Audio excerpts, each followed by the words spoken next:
안녕하세요. 참호점호 신현아입니다. 전기차 예약하신 분들 충전에 대해서 관심이 많으실 건데요. 충전을 어떻게 해야 되는 건지, 미리 준비해야 될 것은 무엇인지에 대해서 궁금하실 거라고 생각해요. 그래서 준비했습니다. 오늘은 예비 전기 차주가 미리 알아두면 좋을 것들, 그리고 준비하면 좋을 것들에 대해서 간단하게 살펴보는 시간 가져볼게요.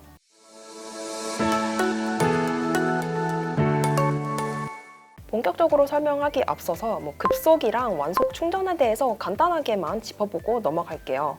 전기차 충전은 크게 완속이랑 급속으로 나뉩니다. 급속은 다들 아시겠지만 충전이 빠르지만 좀 비싸다는 단점이 있어요. 급속 충전을 했을 때 완충 시간이 평균 한 40분 내외 소요된다고 하고요. 반대로 완속은 느리지만 저렴합니다. 평균 한 10시간 정도 충전하는 데 소요가 된다고 하고요. 근데 가격은 급속의 한 절반에서 한 3분의 2 수준이라서요.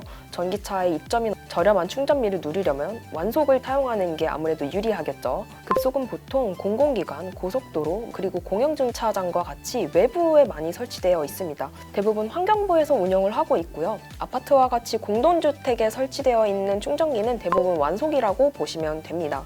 완속 충전기 같은 경우에는 한국전력을 비롯해서 민간 사업자들이 많이 운영을 하고 있고요. 공동주택에 충전시설이 있는 차주분들이라면 아무래도 완속을 사용하실 일이 많을 겁니다. 전기차 출고를 기다리시는 분들이 반드시 하셔야 될 게 있는데요. 바로 충전 카드 발급입니다. 충전 카드가 없어도 충전은 가능합니다. 다만 할인을 받지 못할 뿐입니다. 다시 본론으로 돌아와서 얘기를 해보자면 충전 카드는 크게 회원카드 그리고 결제카드 이렇게 나뉜다고 볼 수 있어요.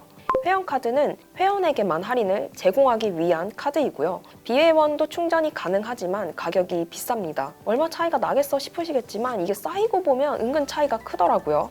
근데 국내 공용 충전기는 다양한 사업자가 운영을 하고 있고요. 크게 환경부와 민간 사업자로 나뉘는데요. 이들 대부분이 자체적으로 회원카드를 발급합니다. 회원가로 충전을 하기 위해서 이 모든 사업체에 회원가입을 하면 매우 좋겠지만 사실 번거롭잖아요. 굳이 그럴 필요도 없고요. 본인이 자주 다니는 곳 혹은 자주 충전을 하게 될 것 같은 곳을 이제 미리 파악해서 한 두세 곳 정도의 사업자에만 회원가입을 해놔도 충분할 겁니다. 아마 집이나 회사, 자주 가는 마트 요 정도가 될 겁니다. 근데 사업자가 워낙 많다 보니까요. 피치 못하게 비싼 비회원 요금으로 충전을 해야 하는 이런 만일의 경우를 대비할 필요도 있습니다. 이때 필요한 게 환경부 카드인데요. 이 환경부 카드는 전기차 오너라면 반드시 발급받아야 할 카드 중 하나로 꼽히죠. 회원으로 가입하게 되면 전국 공용충전소에서 이제 무리 없이 충전이 가능할 겁니다.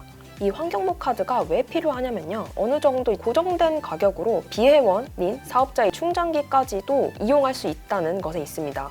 환경부가 대부분의 타 사업자들과 일종의 로밍 관계를 맺어놔서요. 이 환경부 카드 하나만 있으면 일정 수준의 가격으로 타 사업체의 충전기까지 대응이 가능한 거죠. 물론 이 고정된 가격은 충전 사업자가 자기네들 회원들한테 제공하는 그 회원 가격보다는 비쌉니다. 하지만 비회원가로 이용할 때보다는 훨씬 저렴해서 억울하게 손해보고 충전을 할 일은 없다고 보시면 됩니다. 여기에 좀 이따 말씀드리겠지만 제휴 할인 카드까지 있으면 더 저렴하게 충전이 가능하니까요. 알아두실 필요가 있습니다. 환경부 카드는 발급 신청을 하고 바로 나오는 게 아니라서 미리 좀 신청을 할 필요가 있는데요. 실물 카드 배송은 늦더라도 카드 번호가 나오거든요. 이 카드 번호가 나오면 충전을 사실상 할 수 있습니다. 그런데 이 카드 번호도 하루 이틀 만에 나오는 게 아니다 보니까요. 미리미리 해놓으면 좋겠죠.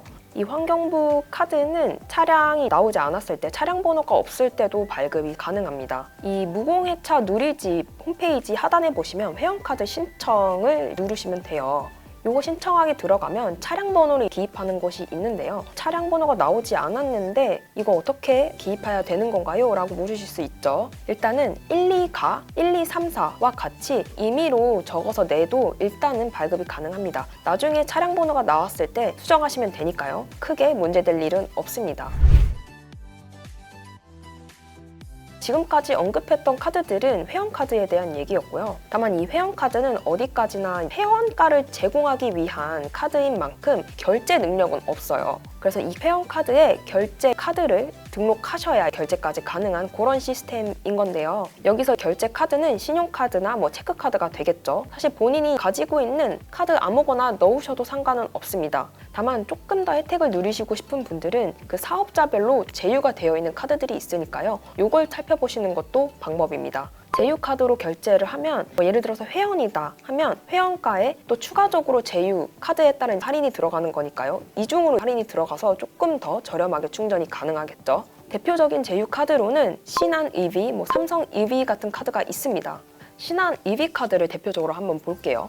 충전을 하면 한 30에서 50%가량 할인을 해준다고 하죠. 월에 5만 원 충전을 했다고 하면 한 2만 5천 원에서 3만 5천 원만 내면 되는 겁니다. 굉장히 이득인 거죠. 물론 요거는 전월 실적에 따라서 할인율의 차이는 있습니다. 또 여기 보면 환경부, 한국전력과 같은 이런 제휴처가 나와 있습니다. 카드사마다 이렇게 할인을 적용하는 사업체가 다르니까요. 알아보시고 선택하시면 되겠습니다. 하지만 앞서 언급드렸던 것처럼 일정 실적을 채워야 할인이 되는 시스템이니까요. 본인이 기존에 쓰셨던 카드들의 혜택들과 잘 비교하셔서 선택하시는 게 훨씬 더 합리적인 방법이겠죠. 이런 카드들 말고 충전 요금을 줄일 수 있는 방법은 또 있습니다. 바로 충전 시간대를 이용하는 건데요. 물론 대부분 차주분들이 잠자는 시간대에 충전을 꽂아 놓는 일이 많겠지만 이렇게 심야 시간대를 이용하면 충전비가 조금 더 저렴해진다는 점도 알아두시면 되겠습니다. 만약에 전기차가 나왔는데 어떠한 준비도 되어 있지 않다. 하다못해 환경부 카드도 발급받지 못했다라고 하시는 분들 계실 수 있겠죠. 이런 분들은 가급적 환경부에서 이제 운영하는 충전기나 혹은 한국전력에서 운영하는 충전기를 찾아서 충전하시는 것을 추천드립니다. 환경부와 한전은 자기네가 운영하고 있는 충전기의 요금은 비회원과 회원 할 것 없이 동일하게 받고 있고요. 그렇기 때문에 민간 사업체의 어떤 비회원 가격으로 충전하는 것보다는 훨씬 저렴하게 충전이 가능할 겁니다. 그러면 충전소는 어디에 있나요? 어떻게 확인하면 되나요? 라고 물으실 수도 있겠죠. 이 부분은 요새 어플들이 잘 나와 있어서 이거 확인하시는 것이 방법이 될 수 있겠습니다. 충전소 위치뿐만 아니라 가용 가능한 충전기 대수까지 되게 세세하게 알려주니까요. 미리 알고 가면 허탁칠 일은 적어도 없겠죠. 전기차의 장점은 충전이죠. 차값 자체가 내연기관차보다 비싸지만 이런 유지비 측면에서 얻을 수 있는 이점이 매우 많은 것은 분명합니다. 근데 최근 2, 3년 사이에 전기차 충전 요금이 많이 올랐습니다. 올해 이제 하반기부터는 더 오를 거라고 하고요. 전기차 충전요금 특례 할인 제도가 올해 7월 일몰 폐지를 앞두고 있기 때문이죠. 이와 관련해서 이제 윤석열 대통령 당선인이 전기차 이제 충전비를 향후 5년간 이제 동결하겠다는 공약을 내놨었죠. 공약이 100% 이행될지는 현재로서 알 수는 없지만 어쨌든 전기차주분들의 기대감이 높아지는 것은 분명해 보입니다. 아직 전기차 보급이 초기 단계인 만큼 이런 특례 할인 제도가 유지돼야 된다는 의견들이 곳곳에서 들리고 있는데요. 새 정부의 어떤 정책 방향성이 귀추가 주목되는 대목입니다. 오늘의 내용은 여기까지였고요. 이상 참어점호 신현아였습니다.